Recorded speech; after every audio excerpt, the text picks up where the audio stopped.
Wala nang dunk, wala nang final game. Andyan ka na mag-isa. Wala nang hiyawan kapag nakakapag 3 points ka. Wala nang higpit ng depensa, wala nang pasa mula sa likod papunta sa iyo.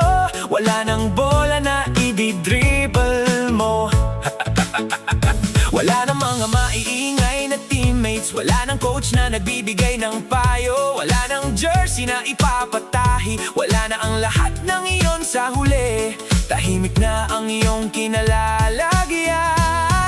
Hindi mo na maiinda ang bali sa iyong braso. Hindi mo na mararamdaman ang sakit at pamamaga ng iyong katawan. Dulot ng matitinding laban-aban.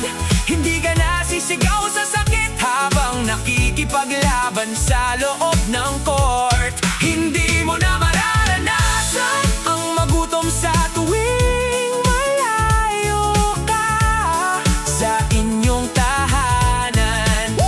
Mag-isa ka man dyan, bet! Hindi tulad noon na marami kayo sa bahay, kasama si nanay at tatay, ang iyong mga kapatid na makukulit, at ang iyong lolo at lola na laging nakangiti.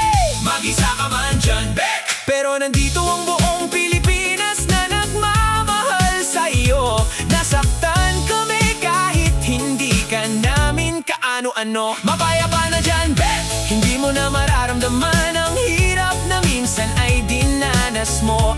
Hindi mo na kailangang isipin ang mga pagkakataong kinakailangan mong lumayo, dahil hindi mo kayang makisabay sa iba.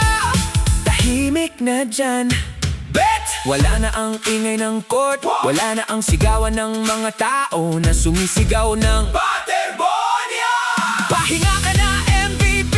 Hindi mo na kailangang mag-text kay mama para humingi ng pangkain, nay. Hindi mo na kailangang magpagod upang maabot ang iyong mga pangarap. Hindi mo na kailangang magtiis sa ensayo upang lalo pang gumaling sa laro. Hindi ka na magugutom, nayo. Hindi ka na masasaktan, nayo. Hindi mo na mararamdaman ang pagitan ng kahirapan at kayamanan, nayon, nayon. Kapayapaan na ang iyong kasama. Woo! Fly high, MVP. Patuloy kaming nagluluksa hanggang ngayon. Patuloy ka naming aalalahanin. Patuloy naming ipagmamalaki ang pangalang iniwan mo.